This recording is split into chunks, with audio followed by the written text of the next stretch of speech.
നമസ്കാരം. എല്ലാ പ്രേക്ഷകർക്കും അന്യോന്യത്തിലേക്ക് സ്വാഗതം.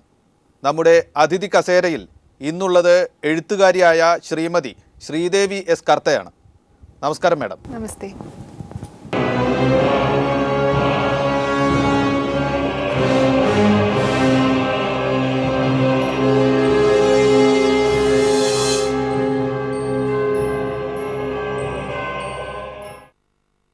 താങ്കൾ പരിഭാഷപ്പെടുത്തിയ ഒരു പുസ്തകത്തിൻ്റെ പ്രകാശന വേദിയിൽ ഒരു സന്യാസി പങ്കെടുക്കുന്നു. സന്യാസിയുടെ ആവശ്യപ്രകാരം സ്ത്രീ ആയതുകൊണ്ട് താങ്കളെ ചടങ്ങിൽ നിന്ന് ഒഴിവാക്കി എന്നൊരു പോസ്റ്റ് ഇട്ടുകൊണ്ട് താങ്കൾ പരസ്യമായി രംഗത്ത് വരികയും അതിൻ്റെ തുടർച്ചയായുണ്ടായ പ്രതിഷേധങ്ങളുടെ ഫലമായി ആ പരിപാടി നടക്കാതെ പോവുകയും ചെയ്തു. ആദ്യം തന്നെ ഇങ്ങനെ ഒരു പരാതി ഉള്ളപ്പോൾ അത് മറച്ചു വയ്ക്കാതെ ജനങ്ങളോട് പറയാൻ തയ്യാറായി വിവാദത്തിൻ്റെ നടുവിലേക്ക് എടുത്തു ചാടിയതിന് സാധാരണ നമ്മുടെ സമൂഹത്തിൽ സ്ത്രീകൾ അങ്ങനെ പലപ്പോഴും ചെയ്യാറില്ല. അങ്ങനെ ചെയ്തതിന് ആദ്യം തന്നെ അഭിനന്ദനങ്ങൾ. വളരെ നന്ദി. ഇങ്ങനൊരു മനോഭാവം എങ്ങനെ ഉണ്ടായി എന്നതായിരിക്കും ആദ്യത്തെ കൗതുകകരമായ കാര്യം. കാരണം പലപ്പോഴും സ്ത്രീകൾ ഇതിന് മടിക്കും എന്ന് പറഞ്ഞു. പലപ്പോഴും അവരുടെ വീട്ടുകാരൊക്കെ തന്നെ, സുഹൃത്തുക്കളൊക്കെ തന്നെ, അഭ്യുദയകാംക്ഷികളൊക്കെ തന്നെ പിന്മാറാൻ ശ്രമിക്കുക. എന്തിനു പുലിവാല് പിടിക്കണേ എന്ന് ചോദിക്കും. ഇതെങ്ങനെയാണ്? വീട്ടുകാർ കൂടെ നിന്നോ? തീർച്ചയായിട്ടും വീട്ടുകാർ കൂടെ നിന്നു. ആരൊക്കെ ഉണ്ട് വീട്ടിൽ? എൻ്റെ വീട്ടിൽ എൻ്റെ ഹസ്ബൻഡാണുള്ളത്. അപ്പോൾ അദ്ദേഹത്തിന് ഈ മൊത്തം സംഭവം ആദ്യം മുതൽ അറിയാം. എന്നെ ആരാണ് ഇത് വിളിച്ചു പറഞ്ഞത്, ആ സമയത്ത് ഞാൻ എൻ്റെ അത്ഭുതം, എൻ്റെ അതിശയം, എന്നെ ഒഴിവാക്കിയതിലുള്ള എൻ്റെ മനോവേദന, ഇതെല്ലാം അദ്ദേഹം പങ്കുവെച്ചതാണ്. അപ്പോൾ അതുകൊണ്ട് തന്നെ ഇതിൻ്റെ സത്യാവസ്ഥ നന്നായി അറിയുന്ന ഒരാളെന്നുള്ള നിലയ്ക്ക്, ധൈര്യമുള്ളൊരു മനുഷ്യനെന്നുള്ള നിലയ്ക്ക് അദ്ദേഹം എന്നോടത് മുന്നോട്ട് പോകാൻ പറഞ്ഞത് കൊണ്ടാണ് ഞാനത് മുന്നോട്ട് പോയത്. ഫേസ്ബുക്കിലാണ് അത് ഇട്ടത്. അതെ. ഫേസ്ബുക്ക് പോലുള്ള ഇടങ്ങൾ നമുക്കറിയാം, അത് വ്യക്തിക്ക് അപരിമിതമായ സ്വാതന്ത്ര്യം കൊടുക്കുന്ന ഇടമാണ് ഇപ്പോഴെങ്കിലും. എങ്കിൽ പോലും അവിടെ പലരും കയറി അങ്ങനെ ഒരു സ്ഥിതിയുണ്ട്. എന്തും പറയാം ഇട്ട ആളോട് എന്നുള്ള സ്ഥിതിയുമുണ്ട്. അങ്ങനെ ആക്രമിക്കപ്പെടാൻ നല്ല സാധ്യതയുള്ള ഒരു സ്ഥലത്തേക്ക്, ബെൽറ്റിന് താഴെയുള്ള അടി പോലും കിട്ടാൻ ഇടയുള്ള ഒരിടത്തേക്ക് ചെവി കൊണ്ട് വെച്ചു കൊടുക്കുമ്പോൾ അത് ജീവിത പങ്കാളി അനുവദിച്ചുവെങ്കിൽ പോലും, അല്ലെങ്കിൽ അങ്ങനെ ഒരു തീരുമാനം എടുത്തുവെങ്കിൽ പോലും എവിടെയെങ്കിലും ഒരു ഇടർച്ചയും ഉണ്ടായില്ലേ? ഇല്ല. കാരണം ഇത് വ്യക്തിപരമായ അവഹേളനം എന്നുള്ള അവസ്ഥ കഴിഞ്ഞിരുന്നു അപ്പോഴേക്കും. ഇനി ഒരു സമയത്ത് ഒരാൾ വന്നിട്ട് ഇങ്ങനെ യഥാർത്ഥത്തിൽ ഒരു ആവശ്യം പറഞ്ഞിട്ടുണ്ടെങ്കിൽ അത് രജിസ്റ്റർ ചെയ്യരുത് ഇവിടെ, അത് നടക്കരുത് ഇവിടെ. അതുകൊണ്ട് തന്നെയാണ് ഇതിൻ്റെ ഇപ്പം അടി ഇഷ്ടം പോലെ കിട്ടുന്നുണ്ട്, ധാരാളം പേര് അടിക്കുന്നുണ്ട്. ഇത് ഞാൻ എൻ്റെ ഒരു കൊതി കാരണം, എനിക്ക് കിട്ടാക്കനി കാരണം ഞാൻ പറയുന്നതാണ്. ഇതൊരു മാർക്കറ്റിംഗ് തന്ത്രമാണ്, ഞാനും കറണ്ട് ബുക്സും കൂടെ ചേർന്ന് നടത്തുന്ന ഒരു വലിയ നാടകമാണ്, ഇതൊക്കെ പറയുന്നുണ്ട്. അപ്പോൾ ഒരുപാട്, ഞാൻ ഇന്ന് രാവിലെ തന്നെ എൻ്റെ ഫേസ്ബുക്ക് നോക്കിയിട്ട് ഞാൻ അത്ഭുതപ്പെട്ടു. എന്തെല്ലാം ഭാവനാവിലാസങ്ങൾ മനുഷ്യർക്ക്. ഫോണിൽ വിളിച്ചിട്ട് ഒരുപാട് പേര് എന്നോട് സപ്പോർട്ട് ചെയ്യുകയാണ് ചെയ്തത്. ഒരാൾ തെറി പറഞ്ഞു ഇന്ന് രാവിലെ. ശ്രീദേവി നിലപാടെടുത്തപ്പോൾ എതിർവശത്ത് വന്നത് തീർച്ചയായും ഒന്ന് തൃശ്ശൂർ കറണ്ട് ബുക്സ്, ഒപ്പം തന്നെ ഒരു മഠം, അതിൻ്റെ പ്രമുഖനായിട്ട് അടുത്ത മേധാവിയാകാനിരിക്കുന്ന ഒരു സ്വാമി ആണ് എതിർവശത്ത് വന്നത്. എതിർവശത്ത് വന്നവരിൽ ഒരാൾ ഒരു സ്വാമിയാണ് എന്നതുകൊണ്ട്, ഒരു മതത്തെ പ്രതിനിധാനം ചെയ്യുന്നു എന്ന് അവകാശപ്പെടാവുന്ന ഒരു സ്ഥിതിയിലുള്ള ഒരാളായതുകൊണ്ട് ഇതിന് വർഗീയമായ ഒരു തലം കൊടുക്കാൻ എവിടെന്നെങ്കിലും ഒരു ശ്രമമുണ്ടായോ? ആ തരത്തിലുള്ള എതിർപ്പുകൾ നേരിടേണ്ടി വന്നു? ഉണ്ടായി. അതും ഇന്ന് രാവിലെയാണ് സംഭവിച്ചത്. ഇത് എന്നെ മറ്റൊരു വിഭാഗം ഇൻസ്റ്റിഗേറ്റ് ചെയ്തിട്ട് എന്നെ കൊണ്ട് ഇത് ചെയ്യിച്ചതാണ്. മതവിഭാഗം എന്നെ കൊണ്ട് ഇൻസ്റ്റിഗേറ്റ് ചെയ്ത് എന്നെ പ്രോംപ്റ്റ് ചെയ്ത് എന്നെ അവരുടെ കളിപ്പാട്ടമാക്കി ഇത് എന്നെ കൊണ്ട് പറയിക്കുന്നതാണ് എന്ന് ഒരു സ്വാഭാവികമായിട്ട് ഒരു ഹിന്ദു സന്യാസിക്കെതിരെ പറയിപ്പിച്ചു എന്ന് എന്നൊരു കംപ്ലൈൻറ്റ് അവർക്ക് കിട്ടി. ആ കംപ്ലൈൻറ്റ് പറഞ്ഞത് ആരാണെന്ന് ഞാൻ പിന്നീട് പറയാം. അങ്ങനെ ഒരു കംപ്ലൈൻറ്റ് കിട്ടി, അതെനിക്ക് ഉറപ്പില്ല.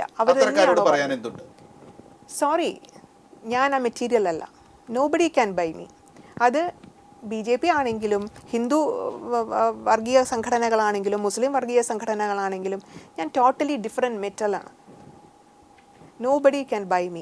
ഇതിനൊരു കമ്മ്യൂണൽ ഇഷ്യൂ ആക്കി മാറ്റാനായിട്ട് ഞാൻ നിന്നു കൊടുക്കും എന്ന് ഒരാളും വിചാരിക്കേണ്ട.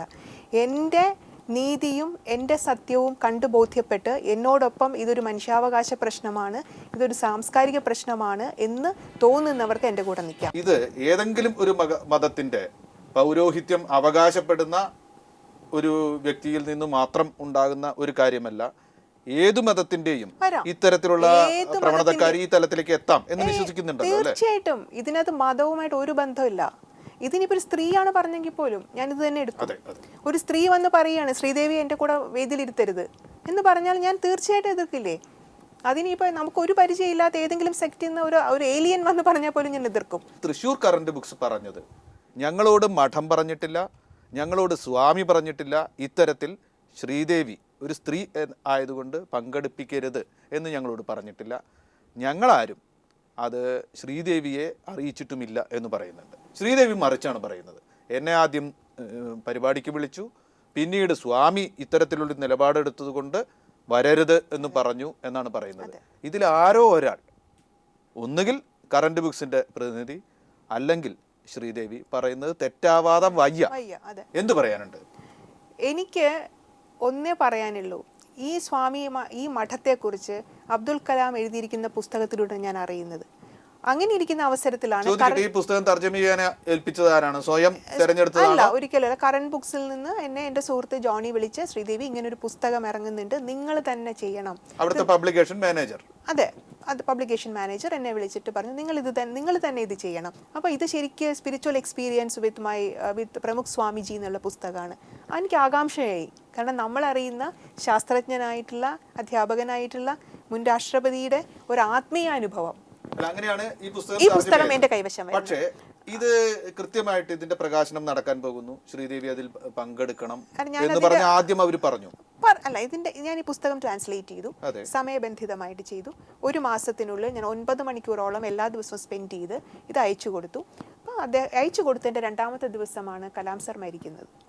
അത് കഴിഞ്ഞ് മാറ്റിവെച്ചു. സ്വാഭാവികമായിട്ട് ചടങ്ങ് മാറ്റിവെച്ച് കഴിഞ്ഞ് സെപ്റ്റംബർ ഈ മാസം ആദ്യമൊക്കെ ജോണി എന്നോട് വിളിച്ചു പറഞ്ഞു, ശ്രീദേവി 25-ാം തീയതി 26-ാം തീയതി 2 ഡേറ്റ് ഉണ്ട്. 25-ാം തീയതി അരുൺ തിവാരിയുമായിട്ട് ഒരു പ്രസ് കോൺഫറൻസ്, 26-ാം തീയതി നമ്മളുടെ ചടങ്ങ്. നിങ്ങൾ ഞാൻ വരുന്നില്ല ജോണി, എനിക്ക് സദസ്സിൽ കയറി സംസാരിക്കാൻ കുറച്ച് ബുദ്ധിമുട്ടുണ്ട്. അങ്ങനെ അപ്പോൾ അദ്ദേഹം പറഞ്ഞു, നിങ്ങളല്ലേ വരേണ്ടത്, നിങ്ങളല്ലേ എഴുത്തുകാരി, നിങ്ങളുടെ പുസ്തകമല്ലേ ഇവിടെ പ്രകാശനം ചെയ്യുന്നത്, നിങ്ങൾ തലേദിവസം വരൂ. അപ്പോൾ അങ്ങനെ ഞങ്ങൾ പോകാൻ തീരുമാനമായി. പിന്നെ ഈ ഒരു തിരിവ് വന്നത് 18-ാം തീയതി ആണെന്ന് ഞാൻ വിശ്വസിക്കുന്നു.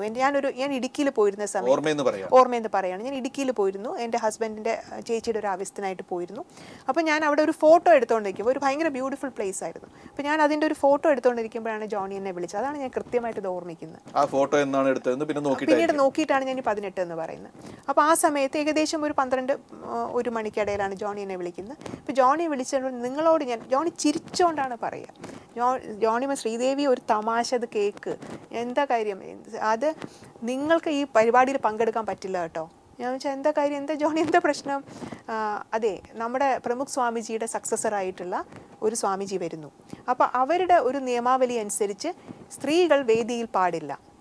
ഞാൻ പറഞ്ഞു, ആഹാ, നമ്മളെ പൊട്ടിച്ചിരിക്കുക ഇത്. ഞാൻ പറഞ്ഞു, അങ്ങനെയുണ്ടോ, അങ്ങനെയൊക്കെ സ്വാമിമാരുണ്ടോ നമ്മുടെ നാട്ടിൽ, അതെന്ത് സ്വാമിയാണ്? അപ്പോൾ ജോണി, അതാണ് ഞാനും പറഞ്ഞു, എനിക്കറിയില്ല ശ്രീദേവി എന്ത് ആൾക്കാരാണെന്നും ഞങ്ങളിങ്ങനെ ഷെയർ ചെയ്യുകയാണ് ഇതിൻ്റെ അത്ഭുതം, അതിശയം. അപ്പോൾ ഞാൻ പറഞ്ഞു, ജോണി ഞാൻ വരികയാണല്ലോ, ഞാൻ വരാതിരിക്കില്ല, ഞാൻ ഉറപ്പായിട്ട് വരും, അങ്ങനെ ഒരു സ്വാമി വരുന്നുണ്ട്, നമ്മൾ പോകണമല്ലോ, അദ്ദേഹത്തിൻ്റെ ഒപ്പം ഇരിക്കണ്ടേ, അതല്ലേ അതിനകത്തൊരു ത്രില്ല്, തീർച്ചയായിട്ടും പോകണ്ടേ. അപ്പോൾ ജോണി പറഞ്ഞു, അയ്യോ അത് നടക്കില്ല ശ്രീദേവി, വരണ്ടെന്നാണ് തീരുമാനം, സ്ഥാപനം അങ്ങനെ തീരുമാനിച്ചിരിക്കണം. അതെ. അപ്പോൾ ഞാൻ കുറച്ച് ഷോക്ക്ഡായി. അത് ഒരു വല്ലാത്ത ഷോക്കായിരുന്നു. അപ്പോൾ ഞാൻ ചോദിച്ചു, ജോണി നിങ്ങൾ എന്തു പറഞ്ഞു ഇത് കേട്ടിട്ട്? അപ്പോൾ ജോണി പറഞ്ഞു, എനിക്കിഷ്ടമായില്ല, തീർച്ചയായിട്ടും ഞാൻ വിയോജിപ്പ് പ്രകടിപ്പിച്ചു. ഞാൻ അദ്ദേഹത്തോട് പെപ്പിനോട് ഞാൻ പറഞ്ഞു, ഇത് ശരിയല്ലല്ലോ, നിങ്ങൾ എന്തൊരു വൃത്തികേടല്ലേ ഇത് പറയുന്നത്, അങ്ങ് എങ്ങനെ നമ്മൾ ശ്രീദേവിയോട് പറയും വരണ്ടെന്ന്? അപ്പോൾ ഞാൻ പറഞ്ഞു, തീർച്ചയായും ജോണി, നിങ്ങൾ ഒരു കാര്യം ചെയ്യും, ഞാൻ വരുന്നില്ല, എന്നോട് വരണ്ടെന്നാണല്ലോ പറഞ്ഞത്, ഞാൻ വരാൻ ഉദ്ദേശിക്കുന്നില്ല, പക്ഷെ നിങ്ങൾ ഡയസിൽ ഇത് പറയണം, ഞാൻ എന്തുകൊണ്ട് അവിടെ ഇല്ല, എന്തുകൊണ്ടാണ് എഴുത്തുകാരി, നിങ്ങൾ പറയരുത് ശ്രീദേവി ചില സാങ്കേതിക കാരണങ്ങളാൽ വരാൻ സാധിച്ചില്ല എന്നൊന്നും നിങ്ങൾ പറയരുത്. എൻ്റെ സുഹൃത്തെന്ന നിലയ്ക്ക് നിങ്ങൾ പറയുക, ഇവരെ സ്വാമിജിയുടെ ഇങ്ങനത്തെ ഒരു പ്രോട്ടോക്കോൾ കാരണം അവർക്ക് വരാൻ സാധിച്ചില്ല, അത് ഈ സമൂഹത്തിന് മുമ്പിൽ നിങ്ങൾ പറയണം എന്ന് പറഞ്ഞു. അപ്പോൾ ജോണി അപ്പോൾ ഒന്നും മിണ്ടിയില്ല. അത് ജോണിക്ക് പറ്റുമോ? അത് പറ്റില്ല, എനിക്ക് മനസ്സിലായത് പറ്റില്ല. ഞാൻ എൻ്റെ ഒരു ആവേശത്തിന് പറഞ്ഞതാണ്. അത് കഴിഞ്ഞിട്ട് അവസാനത്തെ ദിവസം ഈ ഇദ്ദേഹം വന്നു എന്ന് എന്നെ അറിയിക്കുന്ന ദിവസം അദ്ദേഹം എത്തി എന്നോട് പറഞ്ഞു, ഇതാ വന്നു ബ്രഹ്മവിഹാരി ദാസ്. നടക്കുന്നതിന്റെ തലേദിവസം 25-ാം തീയതി. അതെ 25-ാം തീയതി അദ്ദേഹം എത്തി എന്നെ വിളിച്ച് പറഞ്ഞപ്പോൾ ഞാൻ പറഞ്ഞു, ജോണി ഞാൻ ഒരു റൈറ്റപ്പ് തയ്യാറാക്കിയിട്ടുണ്ട്, ഞാനത് പോസ്റ്റ് ചെയ്യാൻ പോവാണ് FB-യിൽ. അപ്പോൾ ജോണി എന്നോട് പറഞ്ഞു, നിങ്ങൾ പോസ്റ്റ് ചെയ്യണോ? അല്ല, ഇതിപ്പോൾ നമ്മൾ കൊണ്ടുവന്നൊരു ഗസ്റ്റ് അല്ലേ. അപ്പോൾ ഞാൻ പറഞ്ഞു അതൊക്കെ ശരിയാണ്, പക്ഷെ അദ്ദേഹത്തിന് നിലപാട് ഇതല്ലേ. അപ്പോൾ എന്നോട് ജോണി ഒരു കാര്യം പറഞ്ഞു, എനിക്ക് എൻ്റെ പ്രതിഷേധം അറിയിക്കാൻ പറ്റാത്ത കൊണ്ട് ഞാൻ വളരെ സ്ട്രാറ്റജിക്കായിട്ട് ഒരു കാര്യം ചെയ്തിട്ടുണ്ട്. ഞാൻ പറഞ്ഞു എന്താ അത്? ഞാനൊരു കോംപിയറിനെ ആക്കി ഇടപാട് ചെയ്തിട്ടുണ്ട്. ഇന്ദുലേഖ എന്നു പേരുള്ളൊരു കോംപിയർ. അവർ ഈ സ്വാമിക്ക് പെണ്ണുങ്ങളെ കാണാൻ പറ്റില്ല എന്നല്ലേ ഉള്ളൂ, പെണ്ണുങ്ങളുടെ കൂടെ ഇരിക്കാൻ പറ്റില്ല എന്നല്ലേ ഉള്ളൂ, ശബ്ദം കേൾക്കുന്നതിൽ വിരോധമൊന്നും ഉണ്ടാവില്ലല്ലോ. അപ്പോൾ ഈ കോംപിയറിനെ നമുക്ക് താഴെ നിർത്താം, വേദിയിൽ നിർത്തണ്ട, താഴെ നിന്ന് അവർ കോംപിയർ ചെയ്തോളും എന്ന് പറഞ്ഞു. നമ്മളത് ചെയ്യണ്ട, അത് മോശമല്ലേ ജോണി, നമ്മളതിനെ അവരുടെ ആ സ്റ്റേറ്റ്മെൻറ്റിനെ നമ്മൾ വീണ്ടും എസ്റ്റാബ്ലിഷ് ചെയ്യല്ലേ ചെയ്യുന്നത്. അപ്പോൾ പറഞ്ഞു ഇല്ല, അങ്ങനെ ചെയ്യണം, അങ്ങനെയെങ്കിലും ഒരു സ്ത്രീ അവിടെ വരട്ടെ എന്ന് പറഞ്ഞ ആളാണ്. അന്ന് ഞാൻ വൈകുന്നേരം ഞാൻ ഇത് പോസ്റ്റ് ചെയ്ത് കഴിഞ്ഞപ്പോഴത്തേക്കും ഒരുപാട് ഷെയർസ് വരുന്നു, ഒരുപാട് ആൾക്കാർ പ്രതികരിക്കുന്നു. അന്ന് രാത്രി എനിക്ക് ജോണി ഒരു മെസ്സേജ് ചെയ്യുന്നു, ഞാൻ ജീവിക്കണോ വേണ്ടയോ, നാളെ എന്ത് സംഭവിക്കും. അപ്പോൾ ഞാൻ പറഞ്ഞു, ജോണി ഇത് നിങ്ങളുടെ റെസ്പോൺസിബിലിറ്റി അല്ല, ഇത് എൻ്റെ റെസ്പോൺസിബിലിറ്റിയാണ്, ഇത് ഞാനിട്ട പോസ്റ്റാണ്, ഇതിന് എന്ത് തന്നെ പ്രശ്നം വന്നാലും ഞാനാണ് നേരിടാൻ പോകുന്നത്, നിങ്ങൾ ഇതിൻ്റെ ഭാഗമല്ല എന്ന് ഞാൻ എവിടെയും പറയും. നിങ്ങൾ ഈ തീരുമാനത്തിൻ്റെ ഭാഗമല്ല, നിങ്ങൾ ഈ തീരുമാനത്തോട് വിയോജിച്ച്, അത് ഞാൻ നിരന്തരം പറഞ്ഞിരുന്നു. ഞാൻ ജോണിയെ വളരെയധികം പ്രൊട്ടക്ട് ചെയ്തു. അവിടെ പങ്കെടുക്കും എന്ന് പറഞ്ഞിരുന്ന അതിഥികൾ മറ്റുള്ളവരൊക്കെ ഉണ്ട്, MT വാസുദേവൻ നായരടക്കമുണ്ട്. MT സാറിനെ വിളിക്കുക, ഇത്തരത്തിൽ ഒരു അനുഭവം അവിടെ ഉണ്ടായിട്ടുണ്ട് എന്ന് പറയുകയും ചെയ്തിരുന്നു. ഇല്ല, എനിക്ക് MT സാറിനെ പേഴ്സണലി പരിചയമില്ല, അതുകൊണ്ട് വിളിച്ചില്ല. അദ്ദേഹം അവിടെ തൃശ്ശൂർ പട്ടണത്തിൽ വന്നെങ്കിലും ഇത് അറിഞ്ഞിട്ട് അവിടെ വരാതെ മടങ്ങി പോവാണ്. അപ്രീഷിയേറ്റ് ചെയ്യുന്നു തീർച്ചയായും. ഇപ്പോ സ്ഥാപനത്തെ സാംസ്കാരിക പ്രവർത്തകരൊക്കെ സ്ഥാപനത്തിനെതിരെ ഒരു നിലപാടെടുത്തു. കറന്റ് ബുക്സ് പോലെ കേരളത്തിന്റെ സാംസ്കാരിക ചരിത്രത്തിൽ ഒരു ഇടമുള്ള ഒരു സ്ഥലത്ത് നിന്ന് ഉണ്ടാകാൻ പാടില്ലാത്തതാണ് എന്നൊരു നിലപാടെടുത്തു. അതിനെ തള്ളി പറഞ്ഞു. അതിൻ്റെ അനന്തര ഫലങ്ങളും ഉണ്ടായി. ഈ സ്വാമി ബ്രഹ്മവിഹാരി ദാസ് അദ്ദേഹം പക്ഷേ കേരളത്തിലെത്തിയിരുന്നു, എറണാകുളത്താണെന്നും പാലക്കാട് നിന്നാണെന്നും ഒക്കെ പറയുന്നുണ്ട്. ഗുരുവായൂർ തന്നെ വന്നിരുന്നു എന്ന് പറയുന്നു. ഇതുവരെ ആ മഠമോ അദ്ദേഹമോ ഇക്കാര്യത്തിൽ ഒന്നും പറഞ്ഞിട്ടില്ല. അവരുടെ മൗനത്തെക്കുറിച്ച് എന്തു തോന്നുന്നു? എൻ്റെ അറിവിൽ അവരൊന്നും പ്രതികരിച്ചിട്ടില്ല. അപ്പോൾ അതിന് എന്താണ് കാരണം എന്ന് എനിക്കറിയില്ല. ഒരു പക്ഷേ ഇതൊക്കെ ഒരു വളരെ നിസ്സാര കാര്യമായിട്ട് കരുതുന്നുണ്ടോ എന്ന് എനിക്കറിയാം. അവർ വലിയൊരു മഠം അങ്ങനെ ആവാം, അല്ലെങ്കിൽ ഇതൊക്കെ എന്താ ഏതോ ഒരു സ്ത്രീ കടന്ന് എന്തോ ചലച്ചതിൻ്റെ ഭാഗം എന്ന് വിചാരിക്കാം. അതെന്താണെന്ന് എനിക്കറിയില്ല. അത് അവരുടെ മഠത്തിനെ ഒരു സ്ത്രീ അധിക്ഷേപിക്കുകയാണെങ്കിൽ, അല്ലെങ്കിൽ ആ മഠത്തിനെ കുറച്ച് കാണിക്കുകയാണെങ്കിൽ അത് അവർ എക്സ്പ്ലെയിൻ ചെയ്യണം. മഠം പറഞ്ഞില്ല, പക്ഷെ മഠം ഇങ്ങനൊരു നിലപാട് എടുത്തു എന്നാണ് ശ്രീദേവിയുടെ ബോധ്യം. അതെ, എൻ്റെ ബോധ്യം അങ്ങനെയാണല്ലോ. അങ്ങനെയാണെങ്കിൽ നമ്മളൊരു ഭരണഘടനയ്ക്ക് കീഴിൽ ജീവിക്കുന്ന ഒരു ജനതയാണ്. വി ദ പീപ്പിൾ എന്ന് പറഞ്ഞ് നമ്മൾ തീരുമാനിച്ചു വെച്ചിരിക്കുന്ന ഒരു ഭരണഘടനയുണ്ട്. അത് എല്ലാ പൗരന്മാർക്കും ജാതിക്കും മതത്തിനും ലിംഗത്തിനും അതീതമായിട്ട് തുല്യത വാഗ്ദാനം ചെയ്യുന്നതാണ്. ഒരു വേദിയിൽ, ഒരു പരസ്യവേദിയിൽ, അവരുടെ ആശ്രമത്തിലല്ല, അല്ലെങ്കിൽ ഒരു പ്രത്യേക സ്ഥലത്ത് മാത്രമല്ല പറഞ്ഞിരിക്കുന്നത്, ഒരു പൊതുവേദിയിൽ സ്ത്രീയെ വരുത്തരുത് എന്ന ഒരു നിലപാട് എടുത്ത അദ്ദേഹം ആ ഭരണഘടനയ്ക്ക് മുമ്പിൽ കുറ്റവാളിയല്ലേ ശരിക്കും? തീർച്ചയായിട്ടുമാണ്. അദ്ദേഹത്തിനെതിരെ എന്തെങ്കിലും നിയമ നടപടി എടുക്കേണ്ടതല്ലേ? അത് ആക്ച്വലി സമൂഹമാണ് തീരുമാനിക്കേണ്ടത്. സമൂഹമാണ് തിരിച്ചറിയേണ്ടത്. യഥാർത്ഥത്തിൽ അങ്ങനെ ഒരു തീരുമാനം അവരുടെ മഠത്തിൻ്റെ ഭാഗത്തു നിന്നുണ്ടെങ്കിൽ, യഥാർത്ഥത്തിൽ ഇതവരുടെ ഒരു പ്രാക്ടീസിങ് പ്രിൻസിപ്പിൾ ആണെങ്കിൽ, തീർച്ചയായിട്ടും അത് ഭരണഘടനാ വിരുദ്ധമാണ്, സമൂഹത്തിന് വിരുദ്ധമാണ്. ഇതൊരു ആൻറ്റി ഹ്യൂമൻ ആണ്, ആൻറ്റി ലൈഫാണ്. ഇത് ആൻറ്റി ലൈഫാണ്. കാരണം നമുക്ക് ഒരു ജീവിയെ മാറ്റി നിർത്താൻ പാടില്ല എന്തിൻ്റെയും പേരിൽ. പരക്കെ അറിയപ്പെട്ട ഒരു കുറ്റകൃത്യം നടന്നാൽ നിയമം കയ്യാളുന്ന കുറേ ആളുകളുണ്ട്, നമ്മുടെ ഏജൻസികളുണ്ട്. അവർ ഇതിൽ സ്വമേധയാ കേസെടുക്കേണ്ട തരത്തിലുള്ള ഒരു അവസ്ഥയിലുള്ളതാണ്. ഇതിൽ ലിംഗ വിവേചനം നടപ്പാക്കുന്നതിന് കൂട്ടുനിന്ന എല്ലാവർക്കും എതിരെ കേസെടുക്കേണ്ടതുണ്ട്. മഠത്തിനെതിരെയും സ്വാമിക്കെതിരെയും കേസെടുക്കേണ്ടതുണ്ട് എന്നൊരു അഭിപ്രായം ഉണ്ടോ? എനിക്ക് തീർച്ചയായിട്ടും ഉണ്ട്. ഇത് യഥാർത്ഥത്തിൽ ഒരു പ്രാക്ടീസ് ചെയ്യുന്നുണ്ടെങ്കിൽ, ഇത് ഈ മഠം പ്രാക്ടീസ് ചെയ്യുന്നുണ്ടോ ഇല്ലയോ എന്ന് ഇതുവരെയും അവർ പറഞ്ഞിട്ടില്ല. ഇവിടെ പ്രാക്ടീസ് ചെയ്തു, ഇവിടെ പ്രാക്ടീസ് ചെയ്തെന്ന് വെച്ചാൽ ഇത് പ്രാക്ടീസ് ചെയ്യുന്നു എന്ന് ഞാൻ അറിയുകയാണ്. തീർച്ചയായിട്ടും ഇത് നിയമപരമായിട്ട് തെറ്റായിട്ടുള്ളൊരു കാര്യമാണ്. സമൂഹവും ഇതുമായിട്ട് ബന്ധപ്പെട്ട എല്ലാവരും ശ്രദ്ധിക്കേണ്ട കാര്യമാണ്. ഇത് ഭരണഘടനയ്ക്ക് ടോട്ടലായിട്ടുള്ള നെഗേഷനാണ്. ഈ സംഭവങ്ങൾക്കിടയിൽ കടന്നു വരേണ്ടി വന്ന മറ്റൊരു കഥാപാത്രം സാറ ടീച്ചറാണ്. ടീച്ചർ പറഞ്ഞു സ്വാഭാവികമായ ഒരു കാര്യമാണ്, കറണ്ട് ബുക്സിൽ നിന്ന് ഇങ്ങനെയൊന്നും ഉണ്ടാവില്ല എന്ന് ആണ് ഞാൻ മനസ്സിലാക്കുന്നത് എന്നൊക്കെ പറഞ്ഞു. ടീച്ചറുടെ അഭിപ്രായത്തെക്കുറിച്ച് അതിനെതിരെ വലിയ മുറവിളിയൊക്കെ അവിടെ ഉണ്ടായി, ടീച്ചർക്കെതിരെ മുദ്രാവാക്യം വിളി ഉണ്ടായി, അങ്ങനെയൊക്കെ ഉണ്ടായി. ടീച്ചർ എന്നിട്ടും കറണ്ട് ബുക്സ് പറഞ്ഞതാണ് ശരി എന്ന മട്ടിലുള്ള ഒരു നിലപാടാണ് ടീച്ചർ എടുത്തത്. ടീച്ചറുടെ നിലപാടിനെ കുറിച്ച് എന്തെങ്കിലും പറയാനുണ്ടോ? ടീച്ചറും ജോണിയും ഒരേപോലെ ബദ്ധരാണ്, ഇതിനകത്ത് ബൗണ്ടഡ് ആയിട്ടുള്ള ആൾക്കാരാണ്. ടീച്ചറിൻ്റെ പുസ്തകങ്ങൾ പ്രസിദ്ധീകരിച്ച പ്രധാന ഒരു പ്രസിദ്ധീകരണശാലയാണ് കറണ്ട് ബുക്സ്. സ്വാഭാവികമായിട്ട് ഞാൻ ടീച്ചറൊന്നും അത് പ്രതീക്ഷിച്ചില്ല. കാരണം ടീച്ചർ ഒരു സ്ട്രോങ് സ്റ്റാൻഡ് എടുക്കണമായിരുന്നു. ടീച്ചറും ശ്രീദേവിയും തമ്മിൽ സംസാരിച്ചില്ല? ഒരിക്കൽ പോലും സംസാരിച്ചില്ല. പലപ്പോഴും ടീച്ചർ രണ്ട് വേർഷൻസ് കേൾക്കണം എന്ന് പറയുന്നുണ്ടെങ്കിലും എൻ്റെ വേർഷൻ ടീച്ചർ ഒരിക്കൽ പോലും കേട്ടിട്ടില്ല. ടീച്ചർ തെറ്റിദ്ധരിപ്പിക്കപ്പെട്ടതാണോ? ടീച്ചർ എനിക്കറിയില്ല എന്താണ് ടീച്ചറിനോട് പറഞ്ഞിട്ടുള്ളതെന്ന് എനിക്കറിയില്ല. ചിലപ്പോൾ ഇങ്ങനൊരു സംഭവം ഉണ്ടായി നമ്മുടെ മുഖം രക്ഷിക്കാൻ ഇങ്ങനെ പറയേണ്ടി വരുന്നതാണോ എന്ന് എനിക്കറിയില്ല. ജോണി എന്തായാലും ജോണിയുടെ മുഖം രക്ഷിക്കാൻ പറയുന്നത്, അല്ലെങ്കിൽ കറണ്ട് ബുക്സിൻ്റെ മുഖം. ഞാനൊരു കാര്യം ചോദിക്കട്ടെ, ഈ ജോണിയും ടീച്ചറും ഒക്കെയാണോ ഇത് പറയേണ്ടത്? എവിടെ പോയി പെപ്പിൻ? അദ്ദേഹമല്ല ഈ സ്ഥാപനം ഒരിടത്ത് പോലും അദ്ദേഹം വന്നില്ലല്ലോ. ഇങ്ങനെ ഒരു നിബന്ധന വരണമെങ്കിൽ അത് ജോണിക്കായിരിക്കില്ലല്ലോ വരുന്നത്. അദ്ദേഹം അറിയാതെ ജോണി അറിയില്ല. അപ്പോൾ അദ്ദേഹം എന്തുകൊണ്ട് ഒരു സ്ഥലത്ത് പോലും ഒരു ചെറിയ സ്റ്റേറ്റ്മെൻറ്റ് പോലും പറഞ്ഞിട്ടില്ല? എന്തിനാണ് ആ ഓഫീസിലെ ഒരു എംപ്ലോയി ആയിട്ടുള്ള ഔദ്യോഗിക പരിമിതികളുള്ള അദ്ദേഹം തന്നെ പറയുന്നതനുസരിച്ച് എനിക്ക് മറ്റൊരു ജോലി ഈ പ്രായത്തിൽ കിട്ടില്ല ശ്രീദേവി എന്നെനിക്ക് മെസ്സേജ് ചെയ്ത ജോണിയെ കൊണ്ട് ഇത് പറയിക്കുന്നത്? അപ്പൊ കറണ്ട് ബുക്സിന്റെ ഉടമ എന്ന നിലയ്ക്ക് പെപ്പിൻ തോമസ് രംഗത്ത് വരണം, പ്രതികരിക്കണം. അതാണ് ആവശ്യം. അതാ എന്റെ ആവശ്യമല്ല, അത് സ്വാഭാവികല്ലേ. ഇനിയുള്ളത് ഇതെങ്ങനെ കാണണം എന്നുള്ളതാണ്. ശ്രീദേവി ആദ്യത്തെ ആ പോസ്റ്റിൽ തന്നെ രേഖപ്പെടുത്തിയിരുന്നു ഇതൊരു പൊതുപ്രശ്നമാണ് എന്ന്. ഇതിനോട് പ്രതികരിച്ച പലരും ഇത് മറ്റു പലതുമായി ബന്ധപ്പെട്ട ഒരു പ്രശ്നമാണ് എന്ന് പറഞ്ഞു. പല മത നിലപാടുകൾ എന്ന് പറയുന്നില്ല, മതം എന്ന് സ്വയം അവകാശപ്പെടുന്ന ആളുകൾ എടുക്കുന്ന പല നിലപാടുകളും ഇന്ന് ഇത്തരത്തിലുള്ള സാമൂഹ്യ അതിക്രമങ്ങളായി പലതും മാറുന്നുണ്ട്.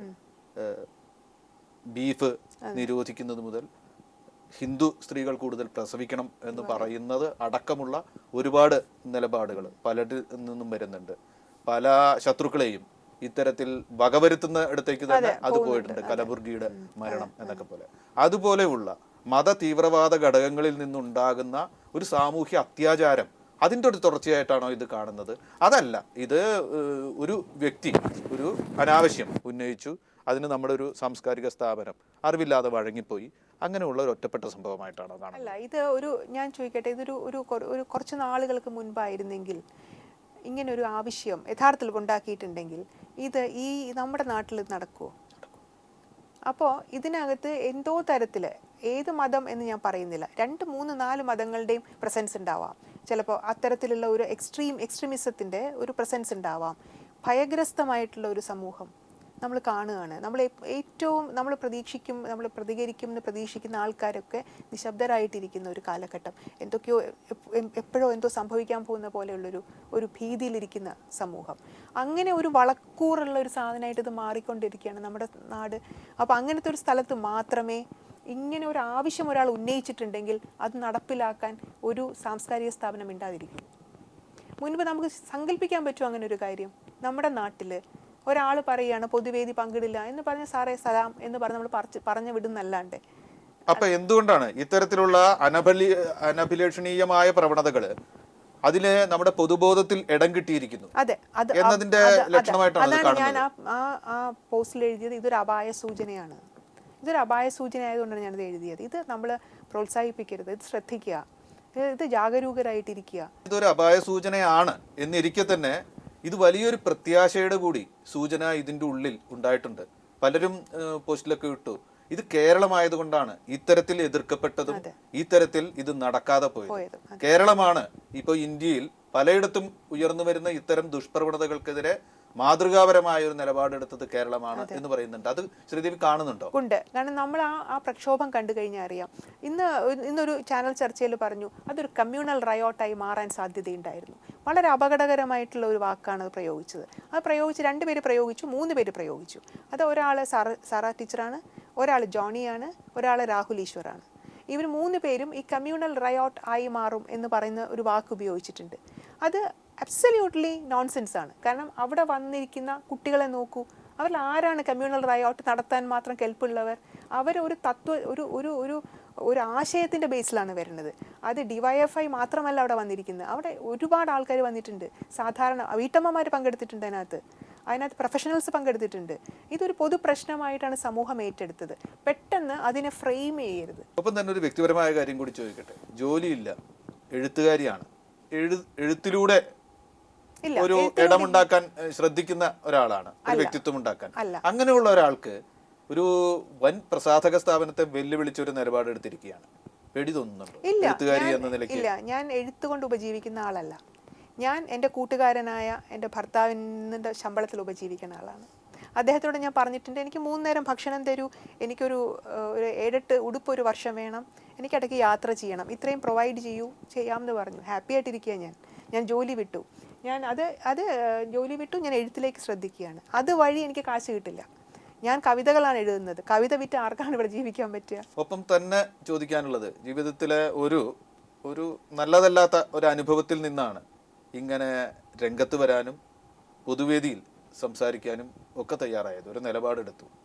ഈ നിലപാട് വ്യക്തിപരമായി ഈ അനുഭവത്തിൻ്റെ ആ ഒരു തീവ്രത കുറച്ച് ദിവസങ്ങൾ കഴിഞ്ഞാൽ തീരും. ഇതോടുകൂടി നിർത്താനാണോ ഉദ്ദേശിക്കുന്നത്?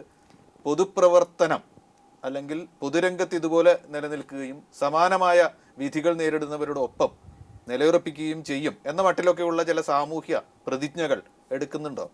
ഞാൻ വളരെ സ്പോണ്ടേനിയസ് ആയിട്ടുള്ളൊരു വ്യക്തിയാണ്. ഞാൻ ഒരു കാര്യവും പ്ലാൻ ചെയ്യണമല്ല. ഇപ്പോൾ ഇത് തന്നെ ഞാൻ സ്പോണ്ടേനിയസ് ആയിട്ട് റിയാക്ട് ചെയ്തതാണ്. കാരണം ഇത് എനിക്ക് അനീതി എന്ന് തോന്നിയത് കൊണ്ട് ഞാൻ റിയാക്ട് ചെയ്തു. തീർച്ചയായിട്ടും ഇത്തരത്തിലുള്ള മനുഷ്യാവകാശ ധ്വംസനങ്ങൾ നടക്കുകയും എനിക്ക് റിയാക്ട് ചെയ്യണം തോന്നുകയും ചെയ്തു കഴിഞ്ഞാൽ നിർഭയത്തോടെ ഞാൻ റിയാക്ട് ചെയ്യും. അതിനകത്ത് ഞാൻ മുന്നിലോ പിന്നിലോ എന്ത് സംഭവിക്കുന്ന ആലോചിക്കില്ല. പക്ഷേ ഞാൻ ഇനി നാളെ മുതൽ കൊടി പിടിച്ച് സെക്രട്ടറിൻ്റെ മുമ്പിൽ ഇരിക്കും എന്ന് എനിക്ക് പറയാൻ പറ്റില്ല. കാരണം ഞാൻ എഴുത്തുകാരിയാണ്. ചിലപ്പോൾ എഴുത്തായിരിക്കും എൻ്റെ വഴി. ഏതായാലും ഇത്രയും അനുഭവങ്ങൾ ഞങ്ങളുമായി പങ്കുവച്ചതിന് വളരെയധികം സന്തോഷം. വളരെ സന്തോഷം.